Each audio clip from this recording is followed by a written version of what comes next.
Hello and welcome to this edition of Kid Spaces, the show that's all about you and your space, your home and surroundings, and how they relate to your kids. Hi, I'm Debbie Marie. And I'm David Jones. Now, since this is the last Kid Spaces for the year, we'd figure we'd put together a collection of stories from across the board. From babies to teenagers, something every parent should see. Because parents, this show is for you to make your life more enjoyable with your kids and maybe even a little bit easier. So without delay, see it all right now on Kid Spaces.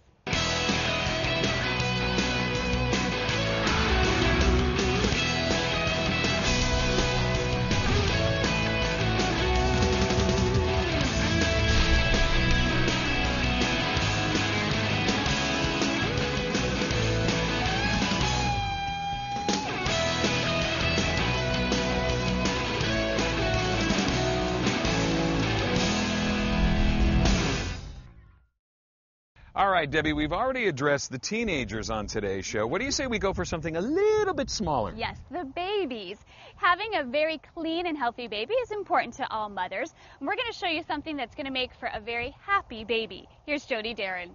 Who are you looking at? Bath time can be a wonderful opportunity to bond with your baby. Today on Kid Spaces, we learn some tips for keeping the newest member of the family clean, soft, and healthy. Joining us is Miriam Pearson Martinez, a licensed midwife and certified childbirth educator. She's here to give new mothers advice on bath time and bonding. Miriam, thank you so much for joining us here on Kid Spaces. Thanks for having me. Sure. Now, mothers get all kinds of advice as far as how to care for their newborns, but what's the best way to care for our baby's skin and hair? Well, bath time is a great time to bond with your baby. You can keep baby's hair and skin clean by starting out with a sponge bath and then eventually moving on to a baby tub. Now, how often does baby need a bath? Babies aren't like other little kids that run around and play and get dirty, so a sponge bath for a newborn a couple of times a week should suffice. You'll need a gentle baby wash. Keep the baby wrapped in their towel, only exposing the parts that are being washed. When you're finished washing, pat dry the area immediately so that the baby doesn't get chilled. So when is it time to move up to the infant tub then? Well, once the baby's umbilical cord has fallen off, you can go ahead and move into the infant tub. You'll want to fill the tub with 2 to 3 inches of warm water, testing it on your wrist. It should not be hot. Remember to place the tub on a stable surface and never leave the baby alone in the water or on a surface they can roll off of. So Miriam, then walk us through the process of bathing our baby. Well, you're always going to start with the cleanest part first. So you're going to start with the baby's eyes and face. Take a wet cotton ball and clean the eyelid from the inner corner outward. Discard the cotton ball and then take a new one for the other eye. Next we move to the face. You can use a little soapy water on your sponge or washcloth and gently wash the face, behind the ears, the neck, and remember to get under all of the creases. You can then move on to the baby's chest and arms, and then finally the diaper area and the legs. Remember to always wash little girls' bottoms from front to back. And what about washing baby's hair? How often do we need to do that, and what's that process like? Well, washing baby's hair can be done whenever you give the baby a bath. You'll always want to keep baby's eyes covered.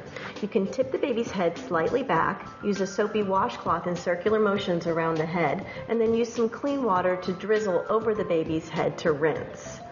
You'll want to then pat the head dry immediately so that baby doesn't get chilled. If you notice any flaking on the baby's scalp, you can use a cream-based baby oil to moisturize the head and then use a baby brush to loosen up the cradle cap. Oh, okay, great. What are some of the other skin conditions that a mother may see on her baby?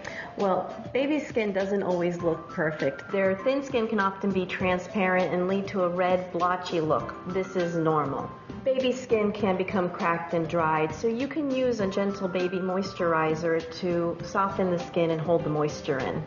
And what about baby massage? How do you do it, and what are the benefits? The bonding time is unbeatable. Research has shown that a baby will sleep better, be less fussy when the mom and baby have that special touch between them. When you approach the baby, always put your hands on the chest to let them know you're there.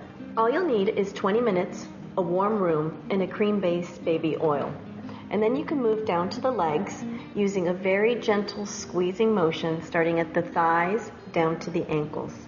You can also take each foot, rotate the foot, use your fingers to make a circular motion on the soles of their feet, and even give a gentle tugging motion at each baby toe. Then you can move on to the chest, where you'll make a prayer motion and flatten the hands down onto the chest, starting at the neck and down towards the belly. Once you reach the belly, you can use the pads of your fingers in a circular motion around the belly button, which will help aid in digestion for the baby.